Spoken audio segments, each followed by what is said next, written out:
ሰላም እንዴት ናችሁ? ሚሴለ ነኝ።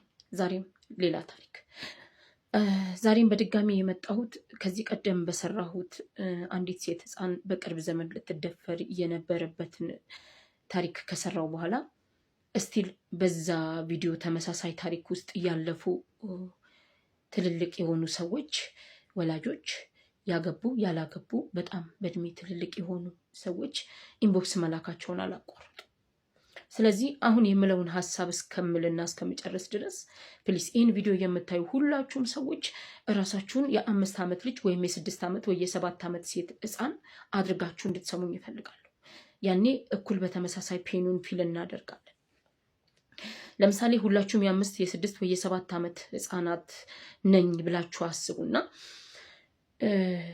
ይሄ ነገር የተፈጸመው ቤታችሁ እንግዳ መጥቶ ቤተሰብ ማደሪያ ቦታ ስለጠበበ ከናንተ ጋር አልጋ ሼር እንዲደረግ የተጋበዘ የቅርብ ዘመድ፣ ትምህርት እንዲያግዛችሁ ወይም እንዲረዳችሁ እንዲያስጠናችሁ የተጋበዘ የቅርብ ዘመድ፣ የታላቅ እህት ወይም የአክስት ልጅ ባል የትዳር አጋር በድብቅ እነሱ ማንም ሰው ሳያውቅ እንዳጠቃችሁ ወይም ያጠቃችሁ እንደሆነ ወይም ቤታችሁ ላይ ተከራይ ወይም አካባቢያችሁ ላይ የሚኖር ግን ለእናንተ እጅግ በጣም ቅርብና የልብ ወዳጅ የሆነ ቤተሰብ ልጅ እና ሰምቲንግ ተመሳሳይ በእንደዚህ አይነት ሰዎች ጥቃት እንደተፈጸመባችሁ አስቡ። ከዛ የ5 ዓመትና የ6 ዓመት የ7 ዓመት ልጆች ስንሆን ያኔ ልባችንም ጭንቅላታችንም እንዳሁኑ በበሳል መንገድ አያይምና ብናገር እቤት ምን ይሉኛል፣ ብትናገሪ አንቺኑ ነው የሚቆጡሽ፣ ብትናገሪ እንደዚህ ነው የሚሆነው፣ ብትናገሪ አንቺ ነሽ የምትጎጂው፣ ብትናገሪ በጣም ብዙ ማስፈራሪያ ሊመጣ ይችላል።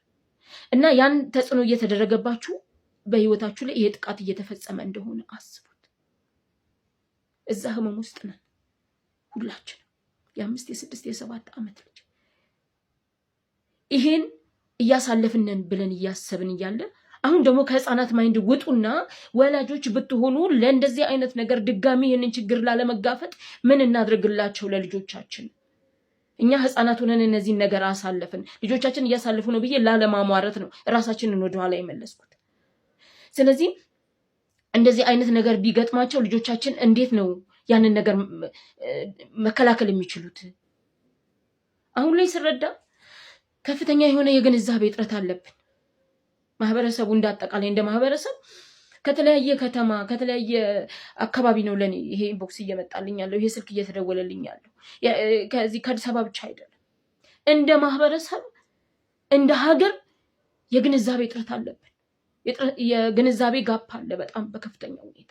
ስለዚህ ለልጆቻችን ምን እናድርግ? ቅድምኛ የተሰማንን ፔን እነዛ አይነት ውስጥ ጥቃት ውስጥ በጣም ለቅርብ ሰዎች ተጋልጠው እንዳይወድቁ እኛ ምን እናድርግ?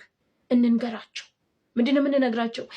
ፕራይቬት ፓርታቸውን ማንም ሰው እንዳይነካ፣ ከቤተሰብ እርቆ ወይም ቤተሰብ በማያይ በማይሰማ ሁኔታ ውስጥ ይሄ መተሻሸት መነካካት የሚባል ነገር ኖ ሞር።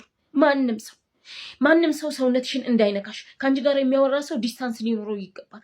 ከአንተ ጋር የሚያወራ ሰው ከአንተ ጋር ርቀቱን ጠብቆ ሊሆን ይችላል። ማንም ሰው አጓጉል ቦታ እንዳይነካችሁ፣ ማንም ሰው ያልሆነ አይነት ሙቪ እንዳያሳያችሁ፣ ማንም ሰው ለሆነ ነገር በጨለማ ወይም ደግሞ እናንተ ፍቃዳችሁ ሳይሆን እንቅልፍ ወስዷችሁ ወይም ደግሞ የሆነ ነገር እያደረጋችሁ መጥቶ የሆነ ሰው ከነካችሁ ከቀሰቀሳ ጩሁ። ያ እናንተ ምንም አትደረጉ። የሚቀጣው እሱ ወይም እሱ ላይ ነው የሆነ ነገር የሚመጣው እንጂ እናንተ ምንም ነገር አይደርስባችሁ። ይህንን ነገር እኛ ብናውቅ ለእናንተ ነው ጥሩ፣ ባናውቅ ደግሞ ለእናንተ ነው መጥፎ። ስለዚህ ከወላጅ ጋር ብቻ ነው ምንም አይነት ነገር ምንም አይነት እንቅስቃሴ የሆነ ቦታ ለመሄድም የሆነ ነገር በቃ ምንም አይነት ነገር ኢቭን ኢፍ እናት አባት ካልሆኑ ውጪ ማንም ሰው የሆኑ ነገሮች የማይነኩትን ነገሮች ንገሯቸው። ልጆች እኛን ያምኑናል፣ ወላጆቻቸውን ያምኑናል። እናንተም ብትሆኑ ከመንገር በዘለል እናንተ ራሳችሁ ወላጆች ራሳችሁ አሳዳጊዎች ራሳችሁ አክስት፣ አጎት፣ አያት ዋቴቨር ራሳችሁ እነዛን ልጆች ከጥቃት መከላከል ትችላላችሁ። ከዚህ ቀደም እንደጠቀስኩት መልእክቶቹን እዚህ ስክሪን ላይ ለማስቀመጥ እሞክራለሁ የተጻፉልኝ። ምንም አይነት ቅድም የጠቀስኳቸው አይነት ለምሳሌ አልጋ ሼር ማድረግ ለምሳሌ እናንተ በሌላችሁበት ሰንበዲ መጥቶ ትንሿን ህፃን ልጅ የሆነ ጎረምሳ እንዲያስጠና መፍቀድ የሆነ ሁሉም አይደለም እኮ ግን ይሄው በቃ በአብዛኛው በእንደዚህ አይነት ሁኔታ ውስጥ እያለፉ ነው። ለምሳሌ ታላቅ እህት ወለደችና ታላቅ እህትሽን ሄደሽ አርሻት ብላችሁ ትንሽ የደረሰች ሴት ልጅ አንስታችሁ ታላቅ እህቷ ቤት ታላቅ እህቷ በወሊድ በምናምን ደክሟታል፣ በእርግዝና ምናምን ተጎሳቁላ ነበር። እንቅልፏን ጦሽ ብላ ትተኛለች። ተነስቶ አባወራ እዚችኛዋ ላይ ይጨፍራል። ከዛ በተናገሪ እንደዚህ ያደርጋለሁ እንደዚህ ያደርጋለሁ ይላል። እንደገና ደግሞ ሰፈር ላይ እናንተ ተከራይ ነው ምስኪን ነው የሰው ሀገር ሰው ነው ወይ ደግሞ እንደዚህ ነው አልሞላለትም ብላችሁ እራሳችሁ እያበሰላችሁ የምትቀልቡት ጎረምሳ እዚህ የእናንተን ልጅ ህልም ያጨልማል። እንደዚህ አይነት ነገሮች የማይመስሉ ነገሮች ነው እየሆኑ ያሉት። እመኑኝ፣ ሰውን መውደድ ሌላ ነው፣ ሰውን ማመን ሌላ ነው። ማንንም መውደዳችሁን አትተው፣ ማንንም ማክበራችሁን አትተው፣ ማንንም ማገዛችሁን መርዳታችሁን አትተው። ግን በህልውና ጉዳይ ላይ መተማመን በጣም አስቸጋሪ ነው።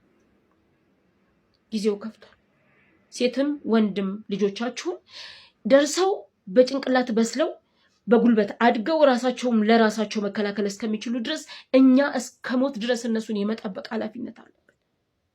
እግዚአብሔር አምላክ አምኖን ነው ልጅ የሰጠን መሀላችን እጃችን ላይ ቁጭ ያደረገው አምኖን ነው። ስለዚህ ቢያንስ የእግዚአብሔር ማደር አለብን፣ የህሊናም ኃላፊነት አለብን። ስለዚህ ግንዛቤ ነው እጥረቱ ብዬ ነው የማስብ። ፕሊስ ይህን ቪዲዮ የምታዩ ማናችሁም ሰዎች ለህፃናት ልጆች ትልቅ ክብርና ጥንቃቄ ይኑር።